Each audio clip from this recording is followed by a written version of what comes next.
ఇది డెకరేషనా? ఎమ్మంటే నేనా మమ్మీయా? ఏమంటే మల్లేశ్వరి మమ్మీ. ఇది డెకరేషన్ చేసారు ఈరోజు మదర్స్ డే అని మా పిల్లలు నా కోసం. ఇగో ఈ కేక్ కూడా రెడీ చేసారు, వాళ్ళే రెడీ చేసారు. దేంతో చేసారు? ఓరియో ఇంకా బ్రెడ్.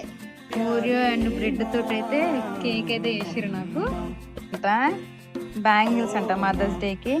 ఇగో ఈ పింక్ కలర్ బ్యాంగిల్స్ ఏమో అక్షిత చేసింది, రెడ్ ఏమో పూజ చేసింది, ఎల్లో ఏమో నిక్కి చేసింది. ఈ పింక్ గీటంగా ఇవి నిక్కి. ఇంకా ఏమో గ్రీటింగ్ కార్డ్స్ కూడా చేసిర్రు మదర్స్ డే కోసం. థ్యాంక్ యూ సో మచ్, మంచిగా ఉన్నాయి. ఇది నాది. మీ పిల్లలు కూడా మీకు మదర్స్ డేకి ఏం గిఫ్ట్ ఇచ్చారో కామెంట్ బాక్స్లో కామెంట్ చేయండి. అందరికీ హ్యాపీ మదర్స్ డే. బాబా బాబా హార్ట్ షేప్.